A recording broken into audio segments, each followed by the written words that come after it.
Et maintenant, on repart dans les régions avec la suite de notre beau voyage au pays des gourmandises régionales après le touron basque et le bonbon des mineurs hier.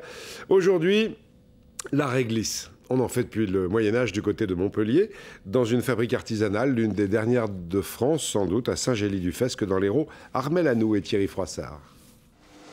Qui n'a pas de souvenirs d'enfance liés à la réglisse? Guy Osier, lui, est tombé dedans quand il était petit. Retraité, il continue à prodiguer son savoir-faire dans la fabrique familiale. J'ai vu faire les fabrications, oui, depuis la plus tendre enfance. Le conditionnement avec des balances Roberval et les bonbons coulés avec un cornet. Guy a aussi connu ces blocs de réglisse brutes, aujourd'hui livrés en poudre.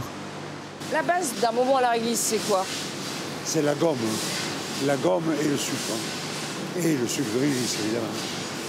Et la gomme, c'est de la gomme d'acacia. Outre la qualité des matières premières, c'est le dosage qui donne à la réglisse artisanale son caractère, le même depuis des décennies. Un autre élément est essentiel, l'amidon dont on fait les moules. Ainsi le mélange, quel qu'il soit, durcit sans coller. Ici, la réglisse se décline sous différentes formes.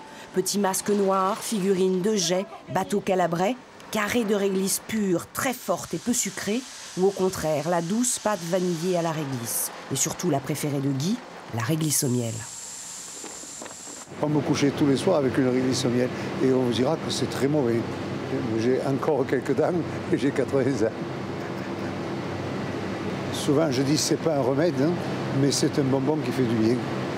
Aujourd'hui, les enfants de Guy ont repris le flambeau de la réglisserie fondée par son père en 1923.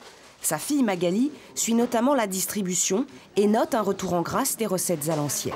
On m'écrit souvent par des mails ou des lettres, les gens disent « Tiens, je retrouve les goûts et les odeurs un petit peu des bonbons de ma grand-mère qui me les distribuait quand j'étais petit. » Un arôme presque oublié depuis l'invasion des bonbons industriels.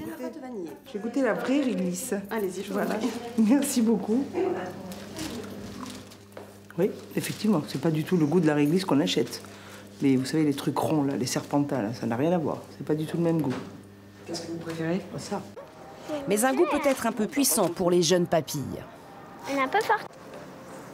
Voilà, c'était une vraie dégustation. Demain, un autre bonbon.